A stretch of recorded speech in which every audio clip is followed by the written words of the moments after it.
Halo guys, Assalamualaikum warahmatullahi wabarakatuh. Perkenalkan, nama saya Herlina Meilani dari kelas 9B MTSN 2 Garut. Mata pelajaran SKI Ibu Nurul Jubaidah. Saya di sini sebagai ketua kelompok 3 dan ini anggota-anggota saya.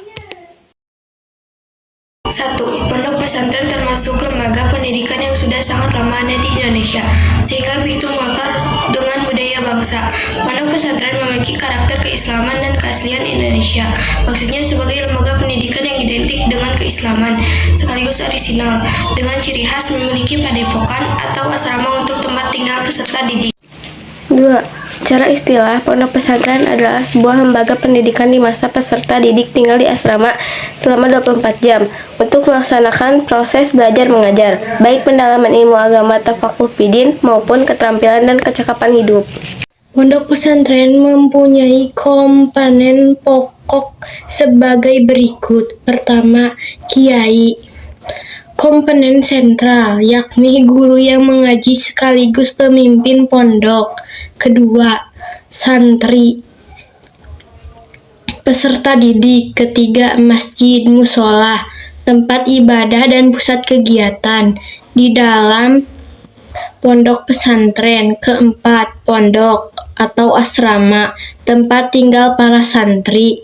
Kelima, kitab kuning, materi pokok dalam kurikulum pendidikan pesantren. Keenam, metode pengajaran sorogan, bandongan, al-ijnu, ijanul, ijah, halakoh, serta pola belajar di mana santri bisa mengetahui makna, kedudukan, dan fungsi masing-masing kalimat. Data dari Kementerian Agama Republik Indonesia pada tahun 2006 menunjukkan ada 14.670 pondok pesantren yang tersebar di seluruh Indonesia. Hal ini menunjukkan bahwa pondok pesantren secara kuantitatif mampu berkembang dan tetap menjadi kebutuhan bangsa Indonesia. 5. Beberapa pondok pesantren penting yang hingga kini masih berdiri di tanah air. A. Pondok Pesantren Tegal Sari, Jetis, Ponorogo, Jawa Timur, didirikan oleh Kiai Ageng Hasan Basari pada abad ke-18. Di antara santrinya yang terkenal adalah Pakubuwono II atau penguasa kerajaan Kartasura, Raden Ngabehi Ronggowarsito atau Punjangga Jawa, serta HOS Cokroaminoto atau tokoh penggerak nasional. A. Pesantren Al-Hamdaniyah. Pesantren ini didirikan oleh Kiai Haji Hamdani pada tahun 1787. Lokasi pesantren terletak di Desa Siwalan Panji, Buduran, Sidoarjo, dan Jawa Timur. Pendiri Nahdlatul Ulama adalah Kiai Haji Hashim Asy'ari, pernah menjadi santri di pondok pesantren ini. B. Pondok Pesantren Sidogiri. Pesantren ini berdiri pada tahun 1718. Pendirinya adalah Said Sulaiman yang masih merupakan keturunan Rasulullah SAW. Lokasi pondok didirikan di area bekas hutan setelah babat alas. C. Pondok Pesantren Darul Ulum Banyuanyar.